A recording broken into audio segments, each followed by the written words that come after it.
guys, it's Sandra from the Champion Canine. So this is part 2 of the prong collar video series. If you haven't watched the part 1 video, please do so. That video goes over how to size your dog for a Herm Sprenger prong collar and how to introduce your dog to the collar. You want to make sure you do both of those things before you actually start using the prong collar. So in this video, we'll go over how to walk your dog on the prong collar. And please excuse the wind in this video. I hope it's not too noisy. It's a very windy day. Alright, so we have little Mikey here who's on a 2.25 Herm Sprenger prong collar. So Mikey has been trained to do an automatic sit every time we come to a stop. I do think it's a good idea to teach your dog to do an automatic sit whenever you stop, but I don't think it's a make it or break it as far as the walk goes. So I want you to look at how I'm holding the leash. I have the leash in one hand. I kind of just have it flipped over a few times. Nice and loose as far as it not being wrapped around my hand. I'm just holding it and then just closing my fingers. I like to put my thumb on the top of the part of the leash that's actually connected to the collar, just so when I do correct, it's very easy to do so. You can see how the leash is pretty loose. There's not a lot of tension on the leash, so you can see how that buckle moves when I do put some tension on the leash. But it's tight enough to where if he were to get ahead of me or pull towards one side or the other, I can easily correct him and I don't have to rail in the leash before I'm able to correct him. So this is a good length. I always like to tell people when you see the buckle fall like that, but the leash part is actually straight, that's a good length.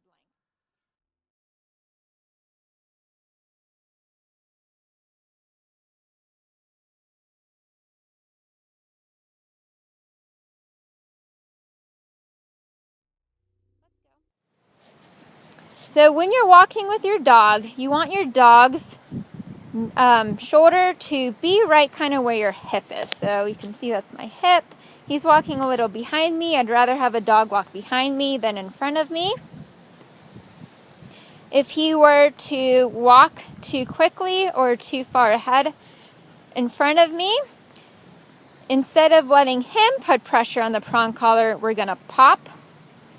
So you can see that pop. The level of correction is based on how distracted your dog is. So if there was a squirrel 10 feet in front of me, my correction would be a lot more firm. What you want to look for is that when you go and pop your dog, correct your dog, is that your dog responds, so that they go back into the heel position, ears go down, signs that your dog is paying attention. You really want to only have to correct once or twice on a high level rather than kind of nag them several times by under-correcting. So this is a really good pace. I don't like to walk too fast. I don't like to walk too slow. If your dog really does struggle with paying attention to you, I'd rather you walk slower than faster. A good exercise to do is to slow your pace. So pop, because he was walking too far ahead of me. So slow your pace down and then speed up. And that really challenges your dog to pay attention to you. So slow down. You see that time he automatically slowed down with me. I'm going to speed up. Good. I don't let my dogs, or any dogs I work with, wander or stray towards the grass or towards other dogs or bushes, etc., etc. You never want to let dogs meet face to face on leash. And I always give my dogs a minute or two of potty time before I start the walk, and I might give them another minute or two of potty time during the walk, but I never let them pull me towards the grass or a tree while we're walking. When you're walking, you want this to be 99% of what you do. So I'm going to come to a stop. Good. If your dog does not automatically sit, or you want to work on the automatic sit, when you come to a stop, Make sure you pop your dog if your dog doesn't stop with you. And then you're going to put direct pressure on the prong collar, so direct upward pressure until your dog sits. Once your dog sits, you release that pressure. Let's go.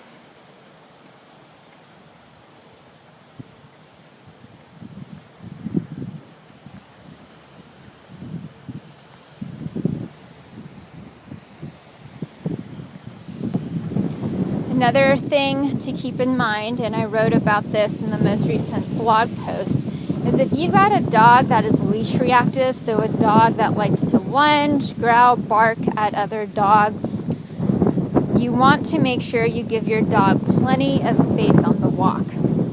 So for some dogs that might mean the other side of the street, that might mean 30 feet away. You want to always make sure you give your dog enough space to where they don't feel super uncomfortable, but you want to really demand of them that they stay in a heel position. So you want to be very particular about your dog staying in a heel. So once again, proper position is your dog's shoulder kind of right by your hip. And if your dog's doing a ton of looking around or a ton of kind of intense staring, you want to really micromanage that. So you're constantly having a conversation through the leash using the prong collar with your dog. So for some dogs, that might mean constant little pops or a larger correction, whatever kind of catches your dog's attention. It's kind of like, hey, pay attention to me. I have something to tell you. Kind of what we want to happen.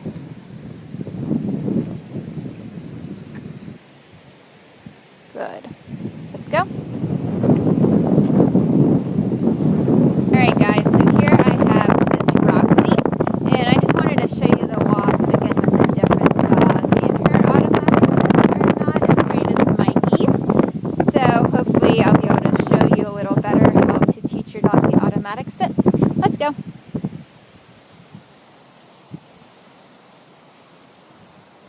So once again, pay attention to the length that I have the leash. So it's pretty tight. There's not a ton of looseness, but it's loose enough to where there's no tension being put on the collar when she's just walking in a good heel position. So I'm going to say sit, put pressure, good. Let's go.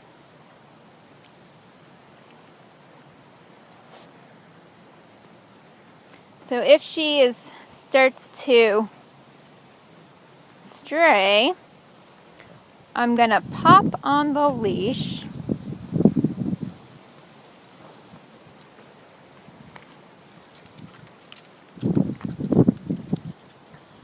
So sit, pressure.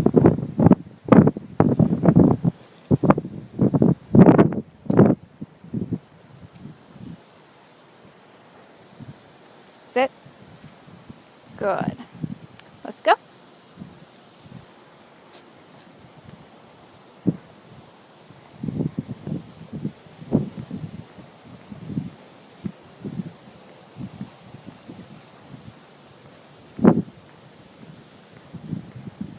So pop, right? I don't want dogs pulling towards the grass, doing a whole bunch of sniffing. Let's turn around. So pop.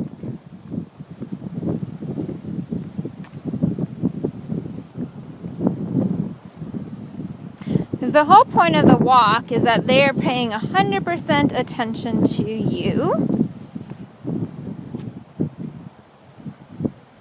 Sit. Good. Let's go.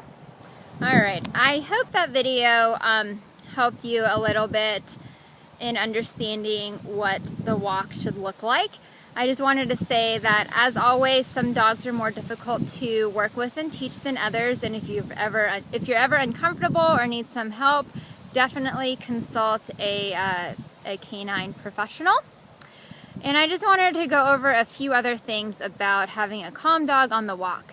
So having a calm dog on the walk really starts at your house. It really starts with making sure your dog is calm before you even put the leash around its, or attach the leash to its collar.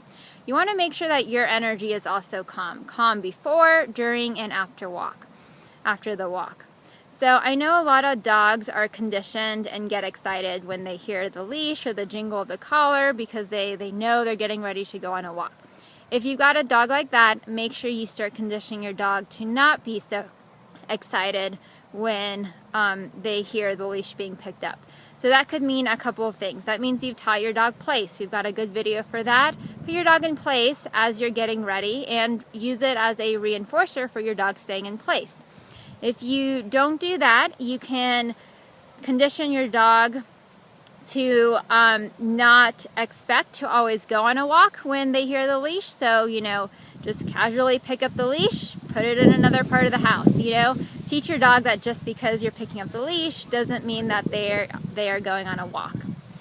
You always want to put the leash on your dog when your dog is calm. So always make sure that your dog's energy is pretty low when you are putting the leash on your dog, and if your dog's energy is not low, just wait it out. Just wait for your dog to be calm. So breathe, don't talk to your dog, just wait. Another good thing to do is thresholds. So your dog should not be racing through the front door, should not be just automatically gunning it to the car and jumping right in.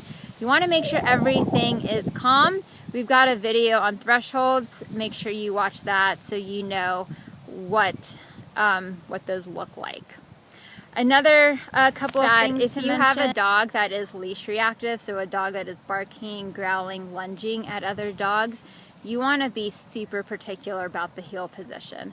So in the video I was telling you that your dog's neck or shoulders should be in line with your hips. If you've got a dog that is very reactive, I would like your dog's head to be behind your body. So I'd much rather have a dog that's further behind you than a dog that is out in front and pretty alert about what's going on. Two other things is I never let dogs meet face to face on leash, just because that can cause a lot of anxiety and that can cause that leash reaction that you might be seeing.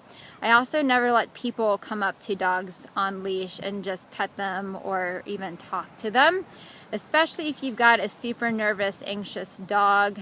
Having a stranger come up can reinforce their nervousness and really make things a lot worse. So rule of thumb, never let dogs or people come up to your dogs when you are walking them on leash. As usual, if you guys have any questions, please feel free to shoot me an email, and thank you so much for watching.